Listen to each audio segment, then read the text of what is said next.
No programa anterior, a gente viu um pouquinho da matéria que o Goulart de Andrade fez há uns 20, 30 anos atrás. A gravação no estúdio com ele foi interessante, porque o Goulart, além de ser uma pessoa com uma experiência incrível, ele tem uma personalidade, digamos, excêntrica.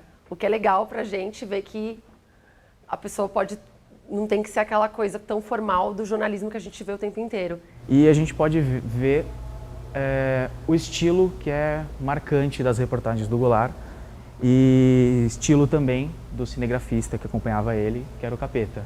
Enquanto o Goulart estava lá entrevistando, ele tirava o enquadramento do Goulart e da pessoa e passava o enquadramento e começava a pegar o ambiente, o que estava acontecendo em volta. A gente também pôde ver no programa anterior a reportagem que o Fernando Meirelles fez a pedido do Goulart de Andrade. E a gente pode ver que destoa totalmente do que o Goulart estava acostumado a fazer naquela época. Fique numa muito boa, fique feliz, de Sabaté a Guanabara, por todos os quatro cantos e recantos dessa terra, com a qual nenhuma outra se compara. Para que enfim a guerra e a fome tenham fim, e o povo desse planeta fique odara. É só isso, tá na cara, tá na cara. Vocês vão acompanhar a nossa atualização da matéria original do Goulart de Andrade, conforme vocês viram no programa anterior. A gente vai até a Casa do Pequeno Cidadão, lá a gente vai conversar com a irmã Eliette, a gente vai saber como está a situação das crianças em um abrigo atualmente. E a expectativa que eu estou de trabalhar, estar nesse grupo e ter as instruções do Goulart, ter visto a matéria dele, é de fazer um jornalismo meio não tão quadrado, do jeito que ele fazia. Uma coisa livre, com espontaneidade e realmente sentir o que as pessoas querem falar e deixar a coisa bem solta mesmo, bem livre. E fazer perguntas tão instigantes quanto as que ele fazia e faz ainda até hoje, para ver como que está essa realidade hoje. Será que a situação realmente melhorou como parece? Como que vivem essas crianças hoje? Eu gosto muito do estilo do Goulart, dos planos sequências mais longos, mas também gosto muito do estilo do Fernando Meirelles. Essa montagem mais dinâmica. Então eu pretendo não me prender a nenhum dos dois estilos ou a nenhum outro.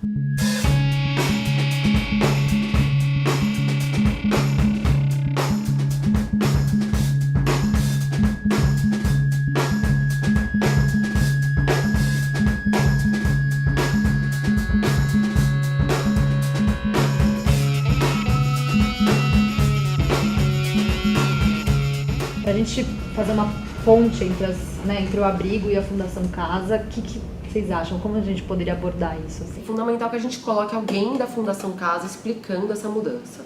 Porque antes, quando o Goulart foi, tanto o abrigo tanto as pessoas, os menores abandonados quanto os menores infratores ficavam no mesmo lugar. E o que a gente vai mostrar, essa pessoa vai explicar, é que teve essa mudança e agora os lugares são divididos, o que, na minha opinião, é uma coisa boa, mas a gente vai poder ver na quinta-feira se realmente foi. E a conversa com a Carla, que foi o contato da Priscila, que adotou as duas crianças. São dois meninos, um de 10 e um de 15 anos. Então já faz um tempo que eles foram adotados, estudam numa escola lá no Morumbi e tal. Ela me contou já um pouco da história dela, que ela disse que muitas vezes ela tem que ficar se explicando, né, e até ficar expondo as crianças, não é tão legal. O ideal eu acho que seria a gente ir na casa dela, né, mas como Nossa, ia ser perfeito, Max. Eles pediram para que a gente tivesse cuidado de não mostrar os rostos, então... E até uma coisa que, assim, eu tive muita sacada quando o Goulart de Andrade falou, de vocês têm que capturar a alma da coisa. Então, como ele já tem essa coisa meio documental e tal, a gente pode pegar, por exemplo, de repente a mão da criança, entendeu? Mas assim, sempre aquela coisa plano aberto, sequência e tal. Não, pode fazer um plano da Pri falando com a criança de costas, que a gente não vai mostrar, mas a gente vai mostrar a interação dela. E vai mostrar a conversa, que é importante. O que você acha, Diego? A gente não vai conseguir esconder sempre, entendeu? Sim. Uma hora vai mostrar, e aí a gente tira na edição. A gente dá um blur na edição.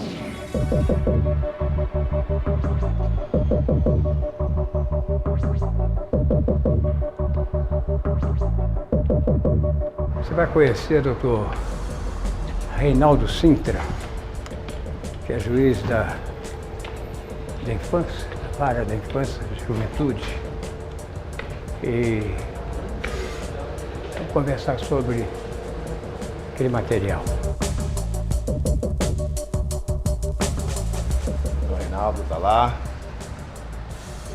Excelência, como é que você está? Grande prazer conhecê-lo. Prazer. Vamos conversar? Vamos. Posso voltar Pode fazer o que você quiser. historicamente, né? Até 1990, antes do Estatuto da Criança e do Adolescente, o Código de Menores ele não definia exatamente a responsabilidade de quem seria pelas crianças e adolescentes não infratores, ou seja, aqueles abandonados, violentados, vítimas de maus tratos, esse tipo de coisa. E o Estado assumia, através da FEBEM, que era a Fundação do Bem-Estar dos Menores, toda a parte infracional daqueles adolescentes que cometiam algum ato infracional, né, seria um crime, e também a área protetiva. Na área protetiva, o Estatuto da Criança e do Adolescente de 90 foi muito claro. Ele disse que era obrigação dos municípios. Então, a partir de 90, o Estado foi desaparelhando a fundação, a FEBEM, para ficar só com o infrator.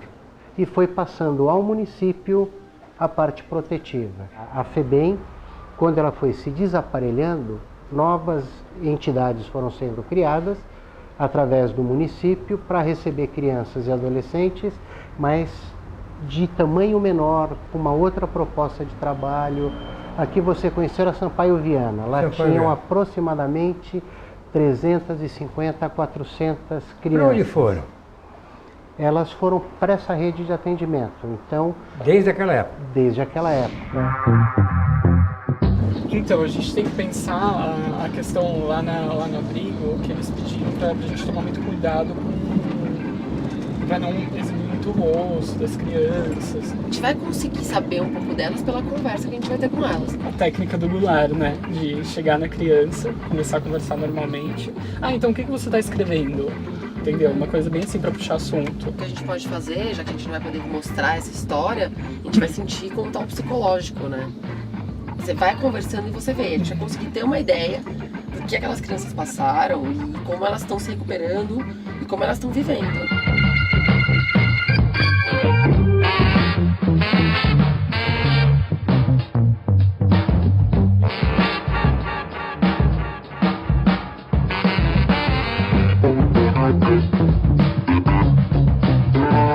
A gente está aqui hoje na Casa do Pequeno Cidadão. Vamos tentar falar com alguns profissionais aqui do abrigo, com algumas crianças. Vamos ver o que dá.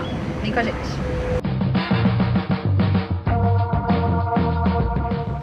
E se a gente fizer aquela coisa que eu falei agora? Ah, é verdade, E aí, subindo a escada. pra não ter que cortar, sabe? Já fazer direto.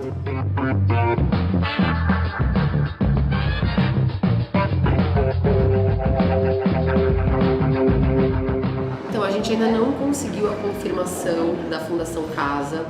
Eles já deram quase certeza que vai dar certo, mas eles não passaram nem o local e nem o horário.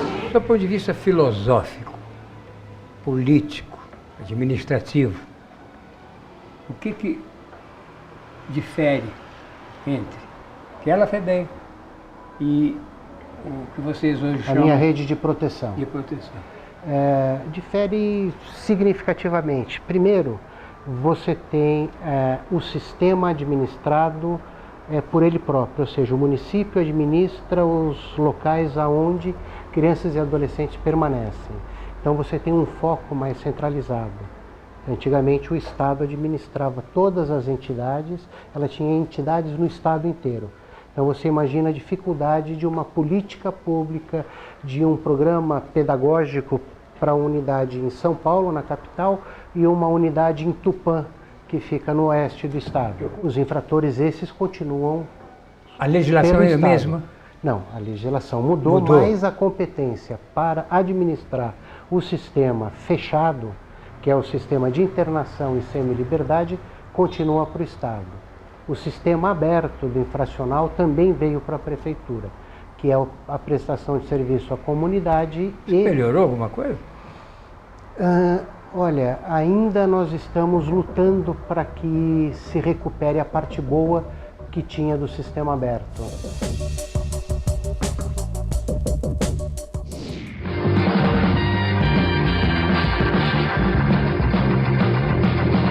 E o meu principal desafio como produtor audiovisual foi auxiliar o Diego no que ele precisava, então eu acabei atuando assim, mais como auxiliar de câmera, eu acabava microfonando as pessoas, colocando o lapela, e principalmente que nesse jeito Goulart de Andrade de filmar, você tem que dar toda a liberdade pro cinegrafista. Então, às vezes eu tinha que deixar ele solto, eu não podia interferir muito no trabalho dele.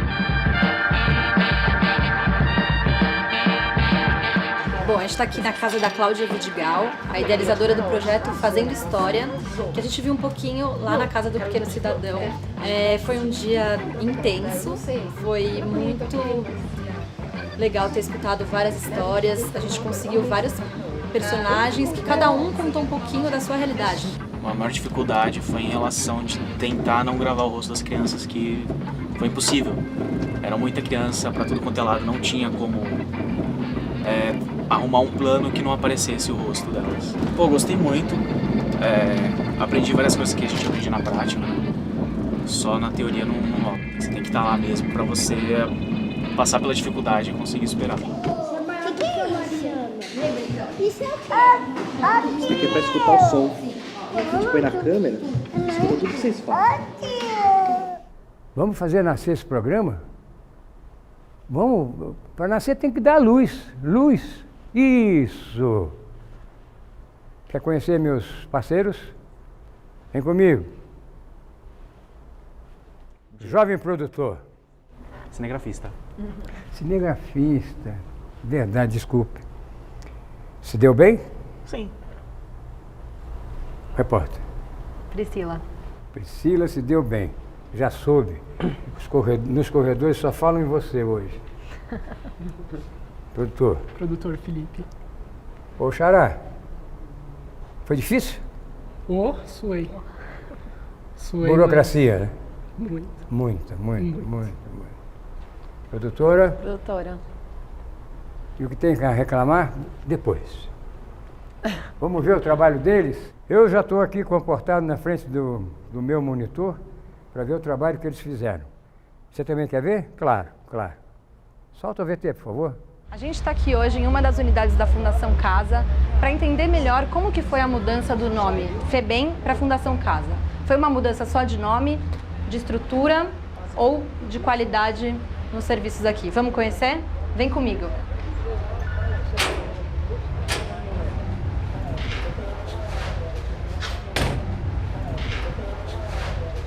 Berenice, explica um pouquinho pra gente por que houve essa mudança do nome FEBEM para a Fundação Casa. Na verdade, quando o Estatuto da Criança e Adolescente foi promulgado em 1990, naquela época já deveria ter mudado o nome, porque mudou-se a Política Nacional de Atendimento. Então, a política era a política do bem-estar social, por isso chamava FEBEM, e passou-se a política da proteção integral, quer dizer, vendo o adolescente como um sujeito de direitos e não mais como um objeto de intervenção. E, portanto, o nome, a política do bem-estar do menor não existia mais. Então, deveria ter sido mudado desde aquela época. E, na verdade, demorou 16 anos, né? Porque mudou em 2006. 2006, porque até no Código de Menores, todos ficavam na fundação, segundo o Código de Menores. Então, a fundação recebia tanto os menores, que eram chamados menores carentes, abandonados, quanto os menores infratores. Né? Normalmente até ficavam em unidades separadas, mas muitos dentro do complexo, do Tatuapé, por exemplo, né? Tinha unidade carente e unidade infrator. E a Fundação trabalhava muito mais com carentes do que com infratores. Né? A partir de 1990, com o Estatuto determinou que houvesse uma rigorosa separação. Né? Então, os carentes deveriam passar a ser cuidados pela assistência social e não mais pelas fundações, e as fundações deveriam se dedicar apenas ao que eles passaram a chamar de adolescentes autores de ato infracional. A gente viu que eles estavam formando fila para comer. Agora eles têm que formar uma fila para escovar os dentes. E aí entra de fileira em fileira para escovar os dentes depois do almoço. Você vem uma vez por semana? Eu venho um final de semana, minha mãe vem outro. Eu venho um final de semana, minha mãe vem outro. Ah, tá. Eu e uma avó. E você gosta quando ela vem aí? E aí vocês fazem o quê aqui? Aí você passa com o pessoal, conversa Eu com passo com ele o dia. A gente vem, fica aqui na quadra, anda, conversa. Aí vou embora, eu choro, ele chora. Né? Tá aqui há quanto tempo? 6 meses. 6 meses? E como é que é seu dia aqui? Não, para dobando roupa. Deixa eu vir aqui no meio. Você fica o quê? Dobando roupa e jogando bola de vez em quando. Jogando bola? Joga bem? Faz curso aqui. Joga bem ele? Estuda. Entrou aqui bem magrinho, tá desse tamanho. Né, filha? Comida é boa? É boa, sim. Eu acabei de almoçar com ele, é uma comida boa, sim. Esse grafite aí, você participou ou não? Não, tava aqui não. O que você mais gostava lá? Jogar uma bola e conversar com as meninas. Jogar bola e conversar com as meninas. Gostava de alguma matéria, estudar alguma coisa? Não, só de português. Pô, português é legal. Eu gosto. Escola é complicado, né? Fala, fui convidada a se retirar de 4. De 4? É, ser convidada a se retirar para não ser expulso. Mas você gosta de português, você escreve bem. Nossa, mas eu não sei escrever não, só ler. Só sabe ler? Mais ou menos sei escrever.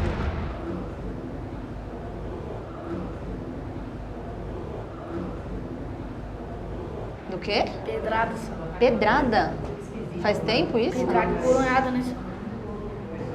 Tacaram pedra em você? E quando foi isso? Faz tempo, quando eu era pequeno. Algumas não são pedradas, nem todas são pedradas, algumas são coronhadas. Com o quê?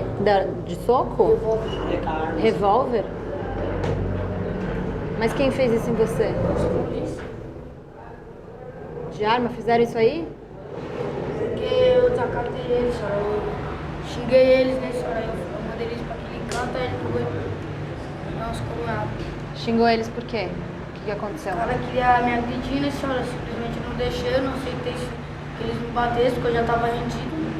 Xinguei eles. E aí eles bateram com a arma em você? Bateram em mim, na minha arma, me deram choque. Choque? E você lembra desse dia direitinho, assim? Lembro. Era noite ou de dia? Era de noite, era de madrugada. E aí depois de lá você veio pra cá? Foi quando eu tava lá foi preso lá na Avenida Paulista, lá só. Aquela base dali da Avenida Paulista e foi isso que aconteceu, né, senhor? Aí eles trouxeram pra cá? É. E quando foi isso? Em agosto. Em agosto? Você tá aqui há uns quase 6 meses, então? Pra 6 meses de fevereiro. E você vai ficar aqui quanto tempo? Sei não, acho que uns 9 meses, 8 meses, 1 ano, sei lá. Tá com saudade de casa? Muita ou pouca? Muita, né, senhora? Ninguém gosta de ficar preso não, né, senhora? E como é que é o dia aqui? É legal. Pra mim é legal. O que vocês fazem? Vocês acordam cedo pra caramba, hein? Não. Pô, 5 da manhã, não é? 11 horas. Não. 11 horas? Não, Na parte da aula nós só acordamos muito cedo. quando nós vai pra aula nós acordamos cedo, mas é difícil às vezes assim, a gente acordar 11 horas é difícil. Só às vezes. Que agora vocês estão de férias. É. Aí eles deixam nós dormir um pouquinho mais, né, só. Aí quando é dia de escola, nós acordamos mais cedo, porque tem escola, curso, negócio assim. E aí vocês acordam, jogam bola? Quem gosta de jogar bola? Vai ter saída agora. Agora vai ter saída. Pra onde vocês vão? O Corinthians, um monte de lugar, Pro né? Corinthians? Flamenguinho aí do lado. E aí lá vocês podem jogar? É. Pode. No campão? Pô. E aí vocês formam um time aqui mesmo? É. Aí nós vai de van pra lá. Aqui do lado, tem música aqui do lado. E como que é quando vocês saem? Qual que é a sensação, assim? Não, é legal, né? Você vai perto do mundão. Talvez nós vai até a pé. A pé? É, bem aqui do lado aqui.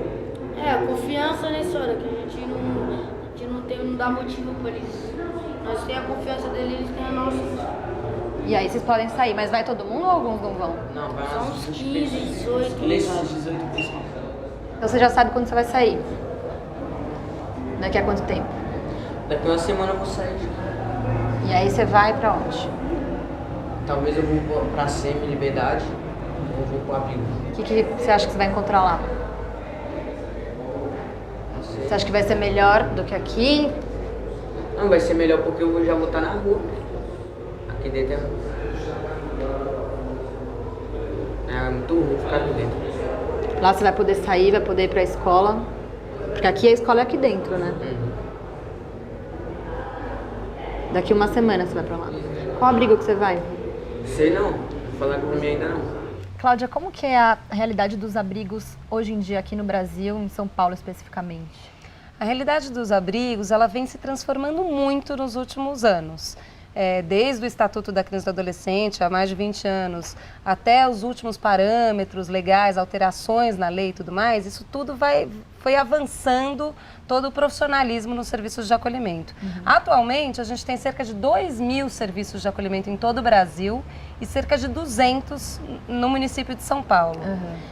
A maioria dos abrigos, então, tem uma cara de uma casa. Tem uma sala, os quartos, banheiro, a cozinha, a comida é feita ali. Eles têm uma vivência muito similar à de uma família.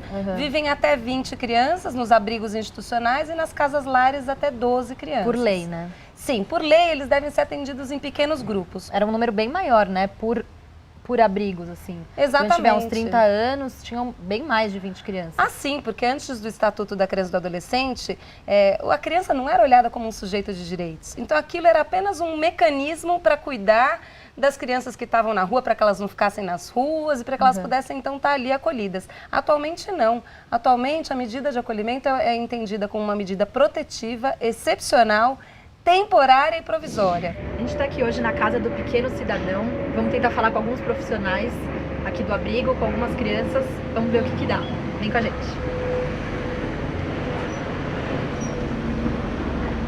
Nossa, a maioria dos casos aqui são crianças, filhas de pai em situação de drogadição e de abandono.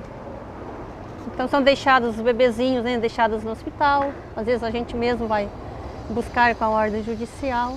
Este é o nosso perfil, é mais de abandono. Olha, desenha bem. Ô Diego, aqui.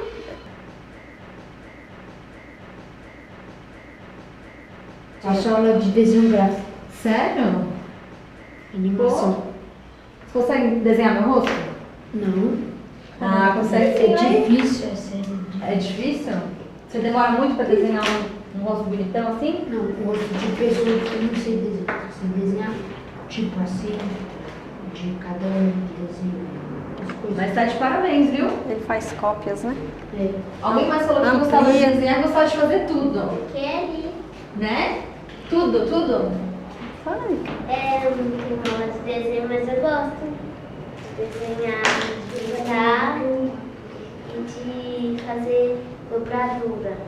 Doutor, em termos de condição de saúde, como que chegou essa criança aqui? Como que ela está hoje? Essa criança deu entrada no dia 19 de 12, né, que ela foi encaminhada para cá. Uma criança, filha de mãe drogada de crack, que deu entrada na Santa Casa. A mãe, além de ser drogada, tinha sífilis e toxoplasmose, passou a doença para a criança. A criança foi tratada de sífilis durante o período de internação na Santa Casa e parte do tratamento de toxoplasmose. Aqui ela foi avaliada, nós solicitamos os exames, quer dizer, as doenças estão controladas. E esse é um caso frequente? Esse é frequente. A maioria das crianças que chega aqui sempre chega com alguma coisa, né? Então, os recém-nascidos, os últimos que vieram, todos são filhos de mãe drogada por crack. Todos. Estamos aqui com a dona Ivani. Tudo bem, dona Ivani? Tudo, graças a Deus. Veio visitar os netos, né? O que a senhora faz com eles quando a senhora vem aqui? Como que é? Vocês brincam? Então, a gente sai, vamos pra praça, pro Pelé, brinca muito. E agora eles estão indo, né, pra casa. Estou esperando eles ir para dormir. Dependendo do juiz, né? Eu tenho fé que vai sair logo. Então, esse final de semana, graças a Deus, aí eu venho, dia das minhas folgas, eu levo eles. A gente fica tudo junto lá. Por enquanto, eles não podem dormir lá? Não, por enquanto não. Só quando o juiz decidir, né? Depois de ter visitado a Fundação Casa, que recebe adolescentes infratores e um abrigo em que ficam as crianças e adolescentes que por algum motivo não podem estar com as suas famílias biológicas. A gente vai conversar hoje com a Carla, que é mãe de 2 filhos adotados e que também fez trabalho voluntário na antiga FEBEM, não é, Carla? Isso. Então, Como que foi o processo de adoção dos meninos? Como vocês tomaram essa decisão? Então, acho que foi um trabalho um processo, na verdade, que acho que cada ser humano tem por etapas, assim, internamente, até realmente estar resolvido, né, a passar pela adoção. Por coincidência, eu fiz esse trabalho, na época nem estava fazendo, né, tratamento, eu fiz tratamento, vamos dizer, para engravidar, de infertilidade, mas antes eu participei como voluntária porque eu sempre gostei, assim, de me envolver na parte social, é um tema que me interessava muito as crianças. A gente tentou deixar bem livre, né, nem tudo, a gente queria um bebê, então acabou escrevendo na primeira vez, que foi o Bruno, um bebê de 0 a 6 meses, e depois quando foi o Matheus a gente colocou até 1 ano.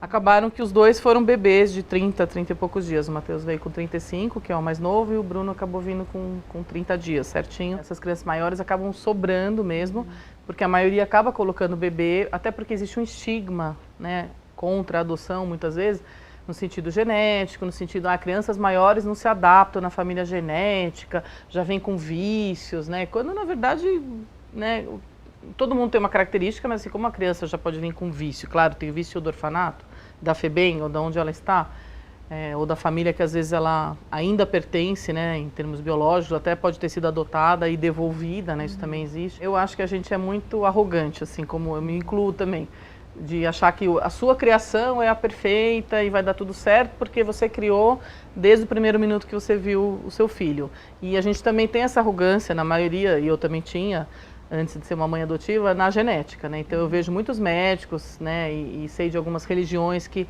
não é muito importante o filho biológico, como se você garantisse que sendo seu filho biológico, nada de errado vai acontecer. Existem pessoas são brilhantes ou não brilhantes, podem, né, se tornar qualquer tipo de ser humano e não é porque eram adotivos ou não adotivos. Espero que mais pessoas possam adotar, inclusive crianças mais velhas, né, e que mais pessoas estejam propensas a serem mães adotivas, porque eu acho que nunca vão se arrepender.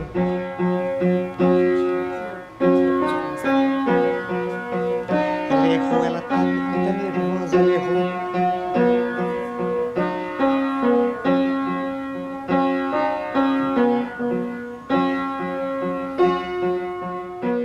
Qual era a densidade demográfica, vamos dizer assim? Qual era a população desse lugar que vocês foram? Na verdade, o lugar que a gente foi eram 2 unidades. Cada uma pode receber no máximo 62. Mas que há uns 30 anos, né, na época da FEBEM ainda, e há muitos anos atrás, chegava a receber 160, 170. Então era bem diferente. Você sentiu alguma harmonia, além da disciplina? Uma coisa mais, vamos dizer, comunidade, assim ou não? Então... Muita individualidade? Não, de forma alguma. Eu até conversei com alguns, assim, né? Por trás das câmeras a gente teve várias conversas. Eles falaram que eles se dão muito bem. Os meninos lá, eles formam, né, como se fosse uma segunda família, o que é muito legal. Os meninos pequenos que estavam conversando em roda também, então eles queriam conversar e um complementava o outro. Eu senti que tinha uma amizade lá entre eles. Não mais do que no abrigo. Eu senti que no abrigo a relação entre as crianças é mais harmoniosa do que na Fundação Casa. Até porque muitas vezes eles são achados na rua, então eles crescem no próprio abrigo. O que faltou, professor Filipão? Era uma questão que a gente estava até colocando, né, que se a gente pudesse, a gente podia fazer 40 minutos, né, de matéria, que a gente tinha uns takes até legais dela andando com a Berenice, até algumas entrevistas com outros meninos também. Realmente faz falta o tempo, né? Não, mas muita coisa, assim, a gente acabou deixando, até algumas histórias dos próprios meninos lá, que eles contaram muita coisa que a gente não pode, né, mostrar. Por quê? Porque eles contaram, um deles contou que estava explicando por que ele estava lá, tal, e aí ele começou a falar do Natal, da época do Natal, como que foi. Eu perguntei se ele tinha recebido alguma visita, e ele falou que não, porque a mãe e a irmã estavam presas, e que que ele não conhecia o pai, que o pai estava em Pernambuco, e essa questão a gente não pode mostrar, né, mas eu acho que, não sei se justifica totalmente, mas é um dos motivos, provavelmente, pelos quais ele fez o que ele fez, que na verdade eu não sei direito o que ele fez, mas está muito além do que a gente pode ver. Então a gente viu que ele foi preso, tal, ele está na Fundação Casa, mas a gente não pode falar da realidade dele antes disso. Então essa é uma questão que pegou bastante. Assim. E eles conhecem a pena? A pena que eu digo, quer dizer, o tamanho, quando é que vai sair, quando não vai, conhecem? É que na verdade não é muito estabelecido, né? Quando o juiz ele arbitra uma medida socioeducativa, que aí ela varia, ela pode ir de 1 a 3 anos, A 3 anos. Com que idade, compulsoriamente, o cara tem que sair de lá? Com 18? Pode sair até com 21, né? Se ele entrar com 17 e 25 dias, ele não vai sair com 18. Mas depende do delito que ele cometeu ou não? Sim, essa medida ela é aplicada conforme o delito. Quer dizer, é provável que ele saia de lá e vá para a cadeia ainda? Não, isso não. Cumpriu a pena? Ele assim, que o juiz arbitre uma medida de, 3 meses, 4 meses, e ele fez 18 anos. 5 dias depois que ele entrou lá, ele vai cumprir, ele vai ficar acima dos 18 anos para cumprir isso. Eles têm um limite até de 21 anos, você pode ficar lá, mas não é o comum. É só se a pessoa entrar com quase 18, entendeu? Porque aí não teria a pena, não teria cumprido. O que a Berenice falou pra gente, a presidente da fundação, falou pra gente que o índice de reincidência é de 13% e que isso diminuiu bastante nos últimos anos. Só isso? Então, bom, hein? 13%, achei baixo também. Na minha época, lá porque tinham pavilhões diferentes, né? Tinha o pavilhão dos, vamos dizer, infratores mesmo da pesada e tinha o outro. A reincidência era 60%. E o Câmara, você achou... você o repórter fotográfico é só um câmera? A gente tem que focar na informação que a gente quer passar, é o objetivo principal. Mas a gente tem que pensar também na composição de tudo que... Claro, na estética. Sim. E na técnica e tal. Eu estou frustrado até agora com aquele neném que você não chegou perto dele. Mas que a gente não era né? mulher. É que era os nossos desafios, né? Mas se a gente chegasse perto, dasse um close no bebê, a gente teria que borrar. Por isso que eu não cheguei.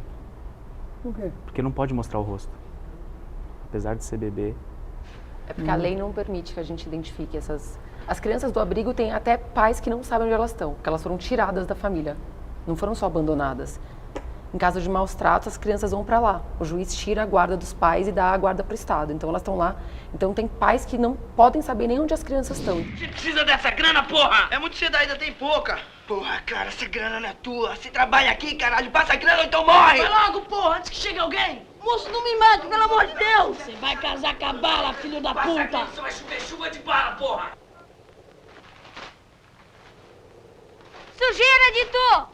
Porra, eu não brinco mais. Por que, caralho? O Pichote estragou tudo. Disse meu nome pros caras do banco. Durante a nossa matéria, nós visitamos a Fundação Casa, que é onde ficam os adolescentes infratores, e também visitamos um abrigo, que é onde ficam os menores. E buscando referências audiovisuais que dialogassem com a nossa matéria, o que a gente encontrou de mais forte foi o filme Pichote, do Hector Babenco. Ainda hoje, Pichote é considerado um dos filmes brasileiros de maior repercussão mundial. Tanto é que no final da década de 80, críticos americanos escolheram Pichote como o terceiro melhor filme estrangeiro da década. Você vai ficar lindo. Cuidado com a Lilica, hein? Então, o que isso significou para o Brasil? Nosso país vivia um processo de redemocratização em que diversas questões sociais que eram escondidas na época da ditadura vinham à tona para diversos artistas.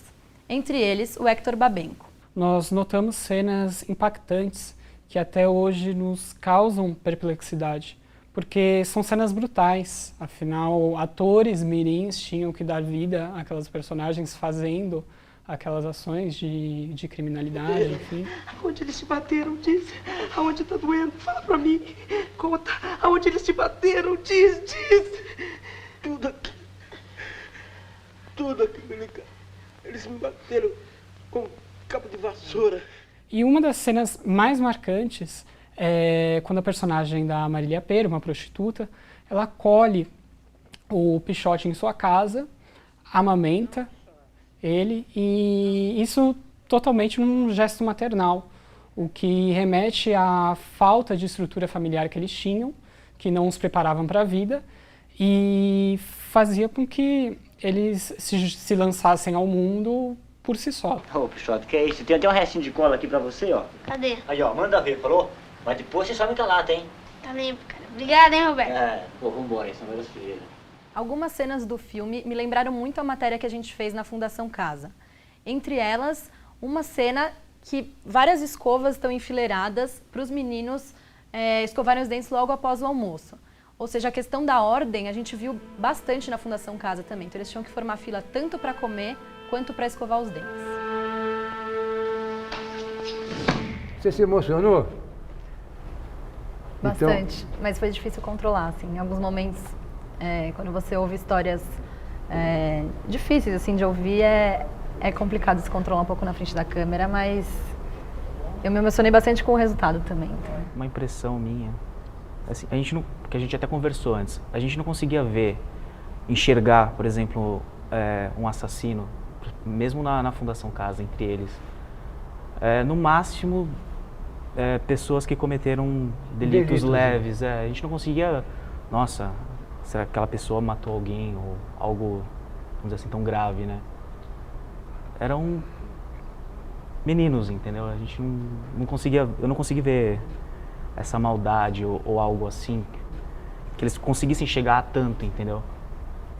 Então, Fundação Casa me tocou bastante, mas além de ter ficado emocionada, eu fiquei muito curiosa. Eu ficaria horas conversando com eles, assim. Deu muita curiosidade mesmo, de saber as histórias e... Te deu tristeza? Deu. Misturou com alegria? Eu não sei, eu fiquei triste, bem triste, mas ao mesmo tempo eu me interessei muito por aquelas pessoas. Então era uma coisa de... Não foi uma coisa que essa tristeza se sobrepôs, assim, nossa, eu tô triste, eu tô mal. Não, eu queria muito saber o que elas estavam... Como elas encaravam tudo aquilo e tal. Então foi um processo triste, mas foi muito interessante. Me despertou curiosidade para ir atrás de outras coisas nesse sentido também. Eu acho que essa experiência foi muito marcante para todos nós. Eu acho que se a gente não via com esses olhos, a gente passa a ver a coisa de uma maneira diferente. E o depois é o que mais me chama a atenção, porque era uma coisa que a gente estava até falando. Muitos casos ali são porque tráfico de drogas, circunstâncias, ou até a referência familiar que eles têm. Então, por exemplo, muitos casos de pessoas que a irmã está presa, entendeu? Parentes próximos estão presos, então... também a gente pensa até que ponto aquilo vai determinar que aquele jovem também vai se encaminhar para essa coisa, e o que a sociedade também está fazendo, que sociedade que é essa, afinal? As pessoas que estão em casa sabem que vocês são ainda estudantes e que estão entusiasmados de poder participar, mão na massa, no mercado de trabalho da televisão brasileira, que é uma das melhores do mundo. É um privilégio para vocês, para eles e para mim. Eles estão observando que tem uma geração nova chegando aí que já está aí. Acho que esse interesse e essa paixão que vocês demonstram com esses olhinhos brilhando assim é o que interessa. E aí, pessoal, gostaram? Semana que vem tem mais. Vem comigo. Eu vou mostrar para você uma coisa que eu tenho certeza que você não conhece. Todo mundo passa na Praça da Sé para lá e para cá, olha para o lado de cá, vê essa grande catedral aqui, mas o interior dela, quer dizer, a constituição, o organismo dela, né? O seu caráter, eu acho que pouca gente conhece.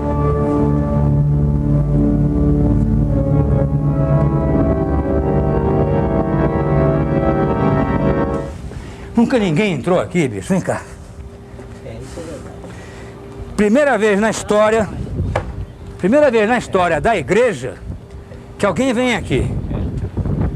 Não é só filmar não, que alguém vem mesmo, só vem eles aqui de dentro. Espera aí.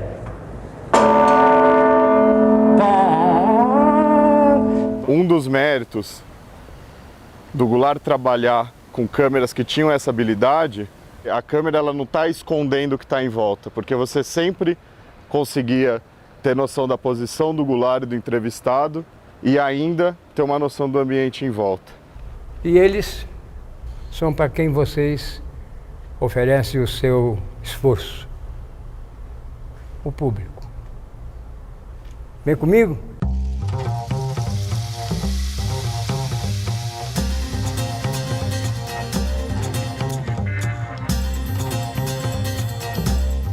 Fabrício Carpinejar entrevista a cantora Negra Lee em A Máquina, amanhã, 11h30 da noite.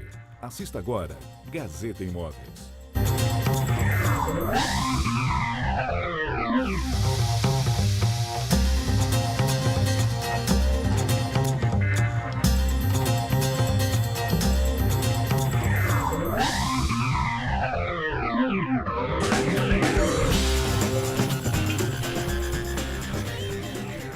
Vem comigo!